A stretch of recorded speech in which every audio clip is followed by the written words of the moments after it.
अस्सलाम वालेकुम। Hopefully you people are doing great. तो हमने पीछे पढ़ा था मैस डिफेक्ट और रेडियो एक्टिविटी और बाइंडिंग एनर्जी। तो हमने क्या पढ़ा था कि बाइंडिंग एनर्जी हमारे पास क्या होती है। बाइंडिंग एनर्जी के हमने कुछ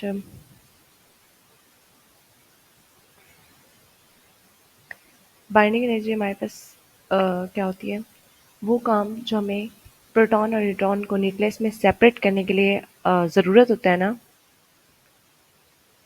उसको हम बाइंडिंग एनर्जी कहते हैं। और अगर किसी भी न्यूक्लियस की बाइंडिंग एनर्जी ग्रेटर है तो हमारे पास उसके प्रोटॉन और न्यूट्रॉन को सेपरेट करने के लिए हमें ज़्यादा काम करना पड़ेगा। ऐसे ही है। फिर हमने बाइंडिंग एनर्जी की कुछ प्रॉपर्टीज़ पढ़ी थी। मैस इफेक्ट हमने पढ़ा था। मैस इफेक्ट हमने क्या कहा था कि अगर एक पेरेंट न्यूक्लियाई है और दो डॉटर न्यूक्लियाई हैं, तो पेरेंट न्यूक्लियाई की जो एनर्जी होती है, जो मैस होता है, वो कम होता है बनस्बत डॉटर न्यूक्लियाई के। ठीक है। तो वो जो मैस कम है ना पेरेंट न्यूक्लियाई का, वो मैस डिफेक्ट है। ठीक है। फिर हमने बाइंडिंग एनर्जी की हमने पढ़ा था बाइंडिंग एनर्जी पर न्यूक्लियॉन। हमने फिर इसकी कुछ प्रॉपर्टीज़ पढ़ी थी। हमने कहा था कि बाइंडिंग एनर्जी पर न्यूक्लियॉन जो होती है वो ग्रेटर होती है, 1 मेगा इलेक्ट्रॉन वोल्ट होती है। कहाँ पर? 50 to 60 एटॉमिक मास के दरमियान। ठीक है। फिर हमने पढ़ा था कि इसके बाद ये डिक्रीज़ होना स्टार्ट हो जाती है। 50 to 60 एटॉमिक मास के बाद ये डिक्रीज़ होना स्टार्ट हो जाती है। और हमने ये भी पढ़ा था कि ये हमारे पास इंक्रीज़ होती है, बाइंडिंग एनर्जी पर न्यूक्लियॉन इंक्रीज़ होती है जब हमारे पास यूरेनियम की फिजन होती है।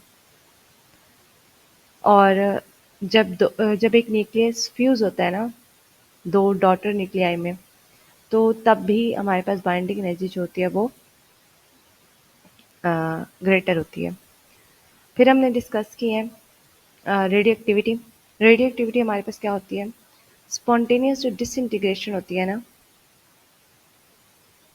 स्पॉन्टेनियस डिसइंटीग्रेशन किसी भी न्यूक्लियस की, जब कोई न्यूक्लियस स्पॉन्टेनियसली डिसइंटीग्रेट होता है, यानी टूटता है, डिसइंटीग्रेट पार्ट्स में डिवाइड हो जाता है, डॉटर न्यूक्लियस में डिवाइड हो जाता है, और साथ में कुछ रेडिएशंस जो है वो इमिट करता है। और वो 3 रेडिएशंस थी, हमने अल्फ़ा, बीटा और गामा, उसको हम रेडियो एक्टिविटी कहते हैं।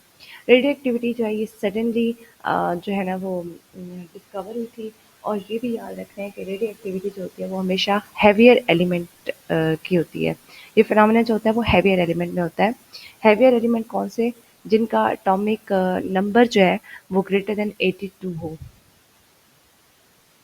एटॉमिक नंबर ग्रेटर देन 82 हो। अब हमने कहा था कि अल्फा रेडिएशंस कौन सी होती हैं? जिनमें हमारे पास हीलियम न्यूक्लियाई होता है। अल्फा अल्फा को अल्फा पार्टिकल्स हीलियम न्यूक्लियाई को ही कहते हैं, क्योंकि इसमें 2 प्रोटॉन और 2 न्यूट्रॉन होते हैं। और ये हमारे पास इमिट होती हैं बहुत ही लार्ज अनस्टेबल न्यूक्लियाई की वजह से। और ये हमारे पास इजीली हम इसको स्टॉप कर सकते हैं कार्डबोर्ड से या फिर थिन मेटल से। और एयर के अंदर इसकी आयनाइजेशन जो होती है वो बहुत ज़्यादा होती है, बहुत स्ट्रॉन्ग होती है बनस्बत बीटा और गैमा के।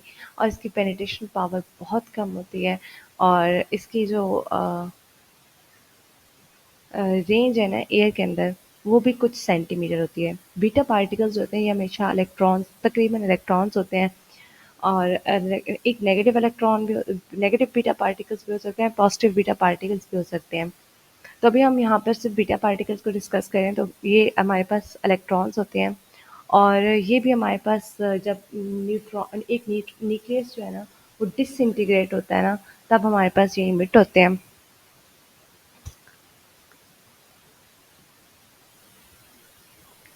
और इनकी जो हमारे पास पेनिट्रेशन पावर होती है वो अल्फ़ा से तो ज़्यादा होती है लेकिन गामा से कम होती है। और ये 5 to 10 मिलीमीटर मेटल से हम इसको स्टॉप करवा सकते हैं। और इसकी जो रेंज होती है एयर में वो 1 मीटर की होती है। और आयनाइजेशन पावर जो है वो आयनाइजेशन एयर मालिक्यूल्स की इसमें ये हमारे पास एयर मालिक्यूल्स को आयनाइज कर सकता है less strongly than alpha particle. Gamma radiations जो होते हैं ये हाई एनर्जी फोटॉन्स होते हैं। फोटॉन क्या होते हैं? हमारे पास पैकेट्स ऑफ इलेक्ट्रोमैग्नेटिक वेव्स। ठीक है। Gamma photon is emitted from nucleus with surplus energy after it was emitted an alpha, beta and gamma particle. ये हमारे पास कुछ सेंटीमीटर से हम सेंटीमीटर ऑफ लेड से इनको स्टॉप करवा सकते हैं। यानी गैमा जो होती है, गैमा बहुत ही हाई पेनिट्रेटिंग पावर होती है इनकी। और इनकी जो एयर में रेंज है ना, कि यह कहाँ तक जा सकती है, इनफाइनाइट होती है। और दूसरा इसकी आयनाइजिंग जो आयनाइज एयर मालिक्यूल को आयनाइज करती है, बहुत ही वीकली आयनाइज करती है। अब हमने पढ़ना है अल्फा एमिशन। तो हम अल्फा एमिशन को पढ़ते हैं। वेन एवर एन एटम, हम एटम को इससे रिप्रेजेंट कर रहे हैं जनरल फॉर्म में। ये इसका एटॉमिक नंबर है, ये इसका एटॉमिक मास है। डिसइंटीग्रेट बाय अल्फा एमिशन, जब हम किसी एटम पर अल्फा एमिशंस को फोकस करवाते हैं, तो फिर हमारे पास वो डिसइंटीग्रेट जब होता है, its atomic number reduce by 2। तो उसका एटॉमिक नंबर जो है वो 2 से डिक्रीज हो जाता है। ठीक है, क्योंकि उसने अल्फा पार्टिकल को इमिट करना है ना। जब भी एक एटम डिसइंटीग्रेट होगा अल्फा एमिशन से, तो उसमें क्या होगा कि उसका जो एटॉमिक नंबर है ना, वो 2 से डिक्रीज होगा और एटॉमिक मास जो है वो नंबर 4 से रिड्यूस होगा। The disintegration reaction is written as, इसको डिसइंटीग्रेशन रिएक्शन को हम इस तरह से भी लिख सकते हैं, एक्स जेड ए। ये हमारे पास क्या है, एक एटम है जो हमारे पास, जिसमें से एटॉमिक नंबर में से 2 रिड्यूस हुए हैं और एटॉमिक मास में से 4 रिड्यूस हुए हैं। और ये हमारे पास एक अल्फा इमिशन हुई है। ठीक है, अल्फा पार्टिकल इमिट हुआ है। और यहाँ पर क्यू क्या है, डिसइंटीग्रेशन एनर्जी। ठीक है, which is always positive as this process is spontaneous. चूंकि ये प्रोसेस स्पॉन्टेनियस है, जिसकी वजह से हमारे पास डिसइंटीग्रेशन एनर्जी जो है वो हमेशा पॉजिटिव होगी। The decay produce the decay product, ये हमारे पास डिके प्रोडक्ट है, is called the daughter nucleus. जो हमारे पास न्यू बना है वो डॉटर न्यूक्लियस बना है ऑफ द पेरेंट न्यूक्लियस। अब देखें, पेरेंट न्यूक्लियस का मैस, ये पेरेंट न्यूक्लियस है और ये हमारे पास डॉटर न्यूक्लियस है। The alpha particle is often written as, alpha particle को हम हीलियम न्यूक्लियाई से रिप्रेजेंट करते हैं। The daughter nucleus may also remain unstable, हो सकता है कि जो हमारे पास डॉटर न्यूक्लियस है वो अनस्टेबल ही रहे and undergo further disintegration till it attain stability. और हो सकता है ये दोबारा से डिसइंटीग्रेशन करवाए अपनी, क्योंकि अनस्टेबल, कोई भी चीज़ अनस्टेबल पड़ी होगी तो वो यही कोशिश करेगी कि मैं स्टेबल फॉर्म में आ जाऊँ। ठीक है, जैसे अगर हम बिस्तर पर लेटते हैं, तो अगर हम अनस्टेबल होते हैं तो हम अपनी पोजीशन को चेंज कर लेते हैं। इसी तरह अगर ये जो डॉटर न्यूक्लियाई है, ये तकरीबन अनस्टेबल ही होता है। जब ये अनस्टेबल होता है तो ये फर्दर डिसइंटीग्रेशन अपनी करवाता है till it attain stability. Following are the example of alpha decay. Alpha decay की एग्जांपल अगर हम देखें तो यूरेनियम, यूरेनियम 238 जो है वो TH90, ये देखें, इसमें से 92 में से 2 कम हुए हैं, 238 में से 4 कम हुए हैं। और हीलियम न्यूक्लियाई, इसमें अल्फा इमिशन हुई है और डिसइंटीग्रेशन एनर्जी हमेशा पॉजिटिव होगी। फिर रेडियम है, ये रेंडॉन में चेंज हुआ है, तो ये 86, ये 88 था तो -2 हो गया है, तो 86 हो गया। और ये 226 था तो ये 222 हो गया, क्योंकि 4 डिक्रीज हुए हैं, तो यहाँ पर ये अल्फा इमिशन हुई है और डिसइंटीग्रेशन एनर्जी। अगर हम आगे जाएं तो हमारे पास बीटा इमिशन को हम डिस्कस करते हैं। The process of beta emission involve no change in mass number. अब हमारे पास जो बीटा इमिशन की जो प्रोसेस है ना, इसमें हमारे पास कोई चेंज भी मास नंबर के अंदर कोई चेंज नहीं आता। यानी मास नंबर सेम रहता है, यानी ए सेम रहता है। It does it does however change the atomic number. हाँ, ये एटॉमिक नंबर को चेंज करता है -1 से या +1 से। ठीक है, depending upon whether the particle emitted is negative beta particle, electron, or positive beta particle, that is positron। अब ये इस चीज़ नेगेटिव और पॉजिटिव वन जो है, ये इस चीज़ पर डिपेंड करता है कि हमारे पास इधर जो पार्टिकल इमिट हो रहा है वो पॉजिटिव नेगेटिव बीटा पार्टिकल है या फिर पॉजिटिव बीटा पार्टिकल है। दस the beta disintegration may lead to either the following disintegration। अगर हम नेगेटिव पॉजिटिव डिसइंटीग्रेशन करवा रहे हैं तो हमारे पास एंटी न्यूट्रिनो पार्टिकल आएगा। एक तो नेगेटिव बीटा पार्टिकल, यानी कि हमारे पास इसको क्या कहेंगे, नेगेटिव बीटा पार्टिकल को इलेक्ट्रॉन, और इसमें हमारे पास एंटी न्यूट्रिनो और आएगा, और साथ डिसइंटीग्रेशन एनर्जी। और अगर हम एक माइनस लेते हैं तो हमारे पास पॉजिटिव बीटा पार्टिकल जो है वो इमिट होगा, दैट इज कॉल्ड पॉजिट्रॉन। और इसमें हमारे पास न्यूट्रिनो साथ जो है वो इमिट होगा, और इसमें भी डिसइंटीग्रेशन एनर्जी साथ है। As an example, negative beta emission is a decay of thorium into protactinium. Protactinium. Okay, अब हम नेगेटिव बीटा इमिशन की एग्जांपल लेते हैं। हमने कहा था कि हमारे पास अल्फा डीके के बाद भी कुछ एटम्स होते हैं, डॉटर न्यूक्लियाइज होते हैं, जो अनस्टेबल रह जाते हैं, तो फिर वो अपनी फर्दर डिसइंटीग्रेशन करवाते हैं। तो यहाँ पर ये जो थोरियम है ना, ये अनस्टेबल था, जिसकी वजह से इसने दोबारा से अपनी डिसइंटीग्रेशन करवाई है। और अपनी डिसइंटीग्रेशन करवाते हुए इसमें हमारे पास क्या हुआ है कि जब इसकी डिसइंटीग्रेशन हुई है तो ये प्रोटेक्टिनम में चेंज हुआ है, और इसमें हमारे पास एक नेगेटिव बीटा पार्टिकल इमिट हुआ है। ठीक है, ये देखें, इसमें 91 पॉजिटिव 91 हुआ है ना, तो ये 91 जो है वो किसका है, प्रोटेक्टिनम। और यहाँ पर नेगेटिव बीटा पार्टिकल एमिट हुआ है, नेगेटिव बीटा पार्टिकल एमिट होगा तो एंटी न्यूट्रिनो साथ एमिट होगा, और साथ डिसइंटीग्रेशन एनर्जी। तो अब प्रोटेक्टिनम जो है ये स्टेबल न्यूक्लियाई हो जाएगा, या अगर ये भी ना स्टेबल हुआ तो फिर से ये डिसइंटीग्रेशन करवाएगा। The prototype of the prototype of beta decay is the decay of neutron itself. Pro-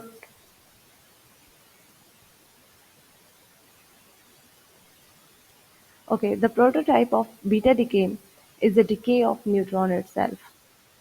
अब बीटा डिके की जो प्रोटोटाइप है ना, वो क्या है एक्चुअली, न्यूट्रॉन की ही डिके होती है। The neutron in free space is unstable. Neutron जो है वो फ्री स्पेस में अगर है तो वो अनस्टेबल होगा। The decaying to proton and electron with a half life of 12 minutes. ये न्यूट्रॉन है, इसको डिके करवाया है। ठीक है, इसको हम कहेंगे प्रोटोटाइप ऑफ बीटा डिके। और प्रोटोटाइप ऑफ बीटा डिके क्या होती है, न्यूट्रॉन की डिके होती है। इसमें हमारे पास क्या हुआ है, हाइड्रोजन का भी आइसोटॉप हमारे पास आया है, 11 प्लस, ये प्रोटॉन है, प्रोटॉन और इलेक्ट्रॉन। हाँ, ये प्रोटॉन है, ये इलेक्ट्रॉन है, और साथ में एंटी न्यूट्रिनो डिस्का वो डिस्चार्ज हुए, या फिर जो भी कह दें, डिसइंटीग्रेट होके आए हैं। न्यूट्रॉन जब डिके होता है तो प्रोटोटाइप ऑफ बीटा डिके उसको कहते हैं, और इसमें हमारे पास प्रोटॉन आता है, एक इलेक्ट्रॉन आता है, और एक एंटी न्यूट्रिनो आता है। The best example of beta decay is from naturally occurring isotope of carbon-14। तो हमारे पास जो बेस्ट एग्जांपल है ना बीटा डिके की, वो हमारे पास नेचुरली अकरिंग कार्बन जो है कार्बन 14 उसका डिके है। कार्बन 14 को अगर हम डिके करते हैं तो हमारे पास बीटा डिके उसका करवाते हैं, तो यहाँ पर कोई ना कोई ऐड होता है नंबर, कोई ना कोई क्या, यहाँ पर +1 ऐड होगा या फिर -1 होगा। तो यहाँ पर +1 हमें सूटेबल लगता है। क्यों +1 सूटेबल है, क्योंकि अगर मैं यहाँ पर +1 लिखती हूँ तो ये नाइट्रोजन बन जाएगा, जबकि अगर मैं -1 लिखती हूँ तो -5 मुझे याद नहीं कि 5 14 का कोई कम्बिनेशन प्रोडक्ट टेबल में हो। तो यहाँ पर 7 14 आ जाएगा, प्लस नेगेटिव पार्टिकल साथ आएगा, और एक एंटी न्यूट्रिनो साथ डिसइंटीग्रेशन एनर्जी।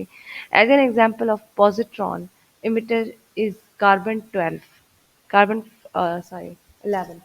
अगर हम पॉजिट्रॉन इमिट करवाना चाहते हैं ना, ओके, अगर हम पॉजिट्रॉन इमिट करवाना चाहते हैं ना, फॉर एग्जांपल मैं कह रही थी कि यहाँ पर अगर हम नेगेटिव कर दें तो हमारे पास इस तरह का कोई एलिमेंट नहीं है जो हमारे पास पीरियोडिक टेबल में हमें इस तरह की एटॉमिक मास दे और एटॉमिक नंबर दे।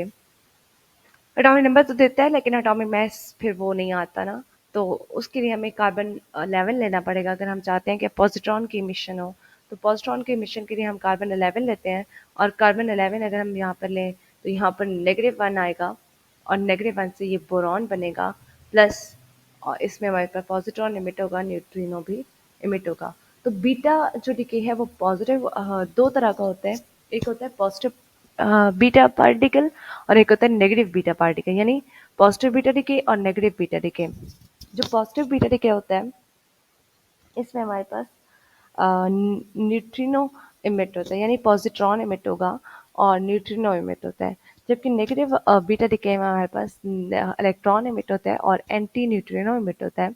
और जो हमारे पास न्यूट्रॉन की जो डिके होता है उसको हम क्या कहते हैं, प्रोटोटाइप ऑफ बीटा डिके कहते हैं, prototype of beta decay. Gamma emission. Gamma emission, most frequently the alpha or beta emission leaves the daughter nuclide in an excited state, यानी unstable state. तो हमारे पास अक्सर ऐसा होता है कि हमारे पास अल्फा और बीटा एमिशन के बाद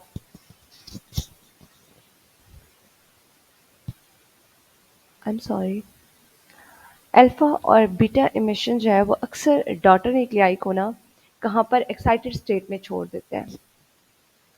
Such a nuclide may go back to a more stable configuration. इस तरह के जो न्यूक्लियाइड होते हैं ना वो कहाँ चले जाते हैं, ज़्यादा स्टेबल कन्फिग्रेशन में चले जाते हैं, and eventually go to its ground state by emitting one or more gamma ray. अब हर कोई स्टेबल होना चाहता है, वो तो एक्साइटेड स्टेट में पड़े हैं, तो उनको स्टेबल होने के लिए या फिर इमिशन करनी होगी एक या एक से ज़्यादा गैमा रेज की। Since gamma rays are massless photons, their emission will cause no change either in the atomic mass or atomic number of the parent nuclide. चूंकि गैमा तो एक massless photon है ना, पैकेट ऑफ इलेक्ट्रोमैग्नेटिक वेव है, तो वो सिर्फ energy को इफेक्ट करता है, वो एक्साइटेड से आपको ग्राउंड स्टेट में पहुंचा देता है, यानी आप अगर एक्साइटेड स्टेट में पड़े हैं तो वो आपको ग्राउंड स्टेट में ला के टपक देगा। उसमें कोई भी एटॉमिक मास और एटॉमिक नंबर में चेंज नहीं आता, उसका पेरेंट न्यूक्लियाई रहता वैसे ही है, बस अगर वो एक्साइटेड में है तो वो उसको ग्राउंड में ले आएगा। The gamma decay process is written as XAZ excited state. Excited state में जैसे वो गया, ये अब अल्फा और बीटा इमिशन की बात कर रहे हैं, इसके बाद वो एक्साइटेड स्टेट में अक्सर उसको छोड़ देते हैं एटम को। एटम जब एक्साइटेड स्टेट में छूट जाता है तो वो अपने अंदर से कुछ गैमा रेज जो है वो इमिट करता है। जैसे ही वो गैमा रेज इमिट करता है तो वो दोबारा से अपनी ग्राउंड स्टेट वाली हालत में वापस आ जाता है, where this represented excited state of the. जब भी स्टेरिक होगा ना किसी एटम के ऊपर तो एक्साइटेड स्टेट को ही शो कर रहा होगा। तो अब अल्फा जो होता है वो हीलियम पार्टिकल होता है, बीटा जो होता है वो फिर या फिर इलेक्ट्रॉन होता है या फिर पॉजिट्रॉन होता है, और हमारे पास गैमा क्या होते हैं, फोटॉन होते हैं। Spontaneous and random nuclear decay. हमारे पास स्पॉन्टेनियस या फिर रैंडम न्यूक्लियर डिके को हम डिस्कस करते हैं अब। We know that radioactive elements disintegrate and emit alpha, beta, and gamma radiations. This process is called transmutation by spontaneous integration. अब हम क्या पढ़ रहे हैं, हम कह रहे हैं कि न्यूक्लियर डिके हम पढ़ रहे हैं, या फिर स्पॉन्टेनियस या स्पॉन्टेनियस और रैंडम किस तरह से न्यूक्लियर का डिके होता है। हम ये पता है कि रेडियोएक्टिव एलिमेंट जो होते हैं वो डिसइंटीग्रेट होते हैं।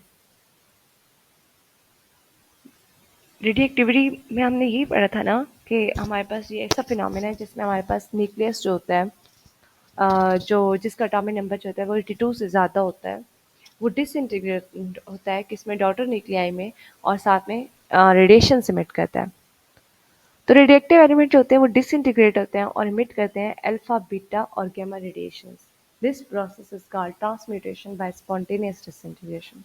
ये जो प्रोसेस है इसको हम ट्रांसम्यूटेशन बाय स्पॉन्टेनियस डिसइंटीग्रेशन कहते हैं, क्योंकि स्पॉन्टेनियसली वो डिसइंटीग्रेट हुआ है किसमें, एक डॉटर न्यूक्लियाई में, और उसने इमिट कर दिए हैं अल्फा, बीटा और gamma radiation. In this process, each of the nuclei of radioactive sample has a probability of decay into daughter nuclei.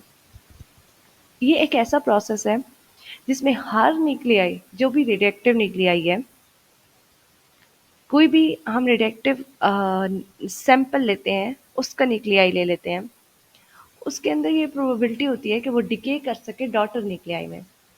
यानी transmutation of by spontaneous disintegration एक ऐसा प्रोसेस है जिसमें हर न्यूक्लियाई जो भी रेडिएक्टिव सैंपल में से न्यूक्लियाई लिया जाता है। रेडिएक्टिव सैंपल कौन से होते हैं? जिनमें रेडिएक्टिव एलिमेंट्स होते हैं। तो जो न्यूक्लियाई रेडिएक्टिव सैंपल में से लिया जाता है, वो उसके अंदर ये प्रोबेबिलिटी होती है कि वो डिके कर सकता है डॉटर न्यूक्लियाई में। The per unit time probability of decay of all the nuclei is same। और जितने भी इस रेडिएक्टिव सैंपल के अंदर न्यूक्लियाई है ना, उनका पर यूनिट प्रोबेबिलिटी जो होगी वो सेम होगी सब न्यूक्लियाई की। वो किस टाइम में कितनी उनकी प्रोबेबिलिटी है कि वो डिके कर सकते हैं, and has a fixed value characteristics of material। However, the decay probability of one nucleus is quite independent of that of the another nucleus। तो लेकिन उनका ये है कि अगर डिके जो हो रहा है ना, वो एक दूसरे से इंडिपेंडेंट है। यानी कि अगर एक सैंपल रेडिएक्टिव सैंपल के अंदर तो बहुत सारे न्यूक्लियाई पड़े होंगे ना, तो हर न्यूक्लियाई का अपनी अपनी प्रोबेबिलिटी होती है कि वो किस टाइम में डिके होता है। ठीक है? अगर वो स्पॉन्टेनियसली डिके हो जाते हैं, अगर 2 न्यूक्लियाई स्पॉन्टेनियसली डिके होते हैं, तो ये ज़रूरी नहीं है कि वो एक-दूसरे पर डिपेंडेंट होंगे। वो इंडिपेंडेंट होते हैं एक-दूसरे से, यानी कि ये उसको इफ़ेक्ट नहीं करेगा, यानी ए और बी फॉर एग्ज़ाम्पल 2 न्यूक्लियाई हैं, तो ये डिके हो रहे हैं, ठीक है? तो इनकी ये प्रोबेबिलिटी है कि ए जो है वो बी को इफ़ेक्ट नहीं करेगा और बी ए को इफ़ेक्ट नहीं करेगा।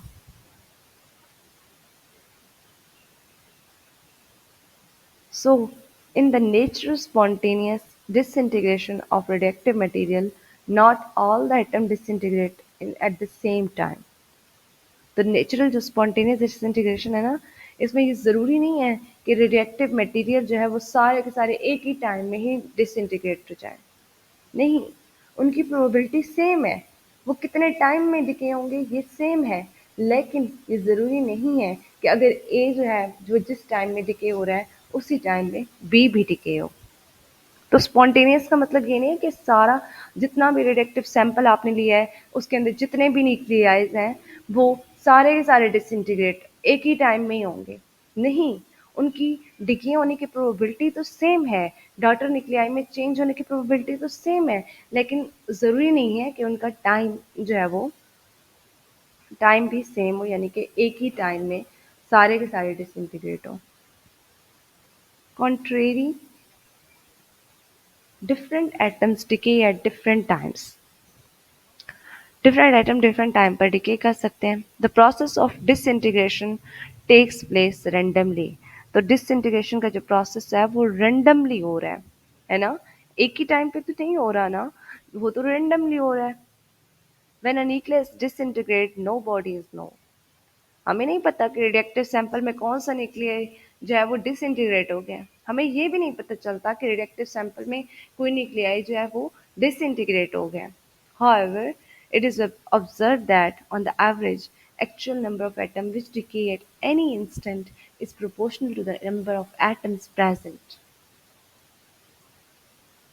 हाँ, हम ये ऑब्जर्व किया गया है कि हमारे पास एक्चुअल नंबर ऑफ एटम्स जो होते हैं विच डिके एट एनी इंस्टेंट, जो एक्चुअली एटम डिके होते हैं ना किसी भी इंस्टेंट पर, किसी भी टाइम पर, वो प्रोपोर्शनल होते हैं उन नंबर ऑफ एटम्स के जो प्रेजेंट होते हैं सैंपल में। As the time goes on, जैसे जैसे टाइम गुजरता है, सम न्यूक्लियाई डिसइंटीग्रेट, कुछ न्यूक्लियाई जो होते हैं वो डिसइंटीग्रेट होते हैं और दूसरे जो है वो सर्वाइव कर जाते हैं। सो activity continue but with ever decreasing intensity.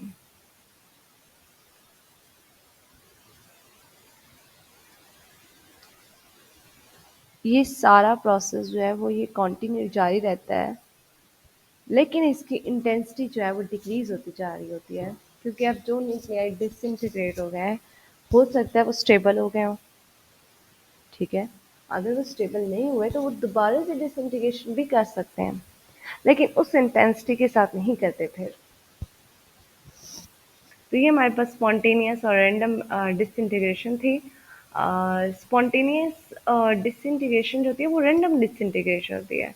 ज़रूरी नहीं है कि वो सेम टाइम में ही सारा का सारा सैंपल जो है रिएक्टिव सैंपल वो सेम टाइम में ही सारे न्यूक्लियाइज को डिसइंटीग्रेट कर दे। उनकी प्रोबेबिलिटी तो सेम होती है, लेकिन डिसइंटीग्रेट होने की, लेकिन उनका ये सेम नहीं होता कि वो एक ही इंस्टेंट पर एक ही सेम टाइम में ही डिसइंटीग्रेट होंगे। वो रैंडमली भी डिसइंटीग्रेट हो सकते हैं। तो इस ये प्रोसेस जो है सारा का सारा रैंडमली होता है, और हमें पता भी नहीं होता कि कौन सा न्यूक्लियाइड जो है वो डिस सैंपल में से डिसइंटीग्रेट हो गया है।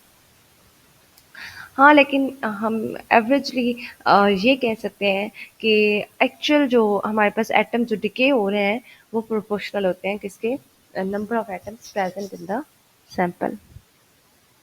Half life and rate of decay. अब हाफ लाइफ और रेट ऑफ डिके क्या होता है?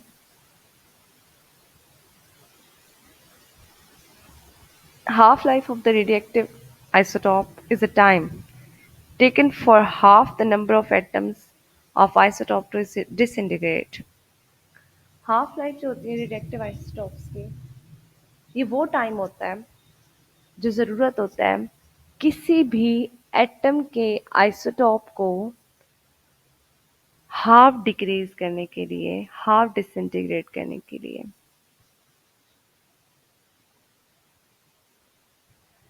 Sorry, directly.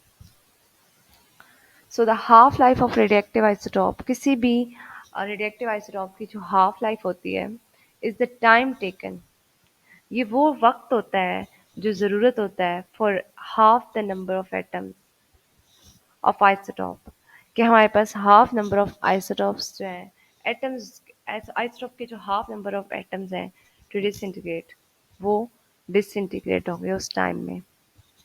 Since 10,000 atoms of a certain reactive isotope. For example, एक isotope है, उसके 10,000 atoms हैं।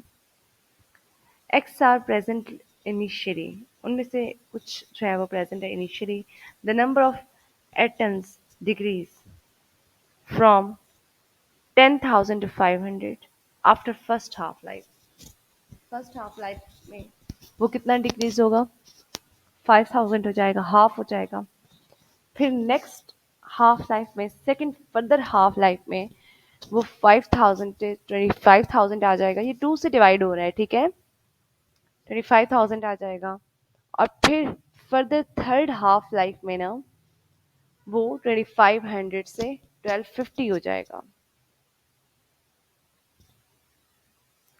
The amount of radioactive isotopes therefore decrease with time. इसी वजह से जो हमारे पास रेडिएक्टिव आइसोटॉप होते हैं ना, उनकी अमाउंट जो होती है वो डिक्रीज होती जाती होती है टाइम के साथ, क्योंकि उसकी एटम्स जो है वो डिक्रीज होते जा रहे होते हैं, as shown in the figure. जैसे कि यहाँ पर फिगर में दिखाया गया है कि नंबर ऑफ रिमेनिंग पार्टिकल्स, और फिर उसकी कुछ लाइफ्स दिखाई गई हैं। ये first half life, second half life, third half life, fourth half life.